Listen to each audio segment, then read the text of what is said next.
안녕하세요. 이현우 작가입니다. 지금 대한민국을 좀먹는 부동산 투기 세력들은 사라져야 할 시간입니다. 하지만 지금 언론에서는 곧 금리가 인하된다, 파티를 하고 난리가 났습니다. 최근 3년 동안 금리 예측 다 틀려놓고 이제 자기 최면까지 걸고 있어요. 보고 있으면은 불쌍해 보이기까지 합니다. 언론 기자들도 얼마나 부동산에 많이 물렸는지, 얼마나 마음고생이 심할지 이런 거를 조금 생각해 봤습니다. 그래도 걱정은 되지 않습니다. 아무튼 지금 언론의 희망과 반대로 트럼프가 금리에 대해서 폭탄 발언을 했습니다. 우리나라 언론들 금리 인하 파티에 찬물을 확 뿌려버렸어요. 그래서 오늘은 트럼프의 금리 발언, 요걸 알아보고 그 충격들이 앞으로 어떻게 다가와서 시장이 정상화될 것인지 이것을 같이 알아보도록 하겠습니다. 근데 트럼프가 되면은 금리 8%가 문제가 아니라 그보다 더한 일들이 생겨날 것 같아요. 정말 정신줄 꽉 잡아야 될 것 같습니다. 일단 금리 8%를 주장한 JP모건 회장의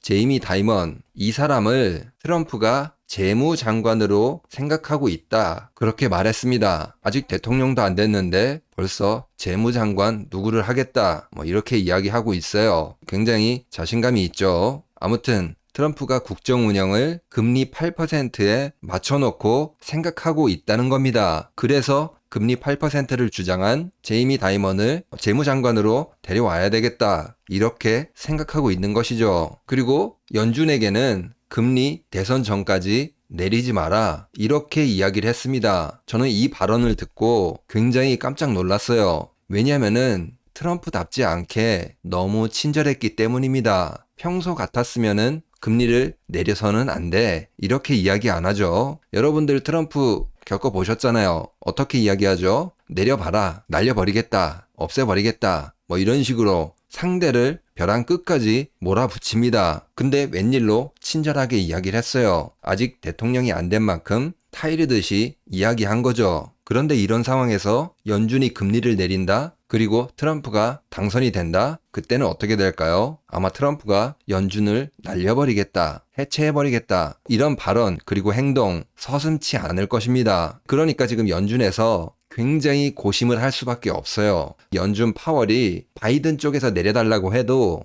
트럼프의 저 귀를 보고 어떤 생각이 들까요? 아마 잠이 안 올 겁니다. 내렸다가 4년 내내 죽을 맛이겠구나, 트럼프 임기 동안 어떻게 보복을 당할지 이런 고민을 충분히 할 수 있다는 거죠. 그러니까 11월 전까지는 금리 인하가 안 올 수도 있다, 그 말입니다. 그리고 이제 트럼프가 시작도 안 했는데 벌써 한마디 했다고 시장이 무너졌어요. 엔비디아는 6% 하락하고 나스닥 전체는 2.7% 이 정도 하락을 했습니다. 아직 시작도 안 했는데 벌써 이 정도예요. 앞으로 4년 동안 굉장한 일들이 많이 벌어지겠죠. 그러면 이제 트럼프가 이렇게 시장이 무너질 줄 아는데 왜 이렇게 거친 발언들 이런 걸 할까요? 보시면은 그 이유가 있습니다. 일단 대부분들의 미국인들은 주식시장과 전혀 관련이 없어요. 소득 상위 10%가 전체 주식의 93%를 가지고 있습니다. 10%의 사람들이 대다수의 주식을 가지고 있어요. 나머지 90%는 주식하고 거리가 멀어요.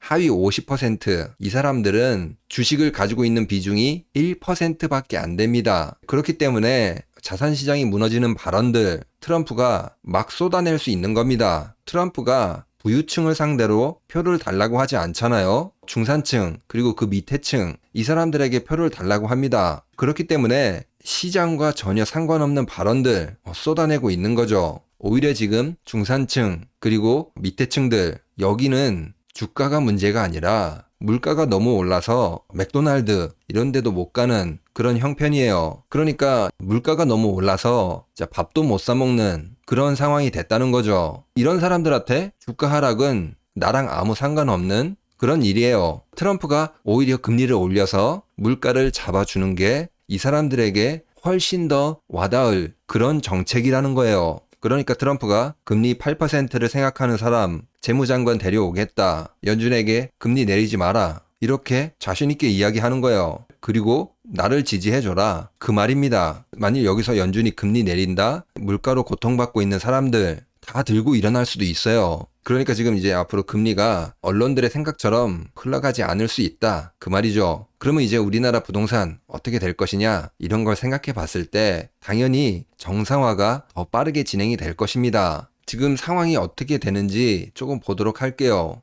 일단 지금 전국하고 서울 입주율이 하락을 하고 있습니다. 근데 서울 같은 경우에는 입주율이 갑자기 급락을 하고 있어요. 한 5% 정도 급락을 했거든요. 원래는 거의 85였는데 지금은 79로 내려왔습니다. 그러니까 지금 서울 상황이 여러분들이 생각하는 것처럼 그렇게 좋은 상황이 아니라는 겁니다. 그리고 지금 이 서울 입주율 이게 하락하는 이유가 있어요. 지금 잔금 대출이 안 되고 있습니다. 은행에서 대출이 안 되기 시작했어요. 다들 돈이 없다는 겁니다. 기존에 있는 주택들 매각도 안 되고 있어요. 부동산 올라간다 이런 이야기가 의미가 없다는 겁니다. 돈이 없어서 아무도 안 사고 있는 그런 상황입니다. 여기에 금리 충격까지 이어진다? 그 충격은 엄청나게 클 것입니다. 그리고 다들 돈이 없는 상황, 여기서 앞으로 트럼프 리스크를 정통으로 맞아야 합니다. 보셨잖아요. 아직 시작도 안 했는데 깔끔하게 나스닥을 3% 날려줬습니다. 계속 트럼프 리스크를 맞을 텐데 이거를 정통으로 계속 맞고 4년을 버틸 수 있을까요? 대출을 끼고 있다. 거의 살아날 수가 없을 것입니다. 그리고 지금 물가가 다시 올라가고 있거든요. 지금 수입 물가가 상승하고 있고 주유소 가시면 아시겠지만 가격이 어떻게 됐죠? 갑자기 엄청나게 많이 상승했어요. 국제 유가는 하락하고 있는데 주유소 판매 가격은 상승하고 있습니다. 이제 환율이 많이 올라간 만큼 비싸게 사와야 되니까 이게 올라간 것도 있어요.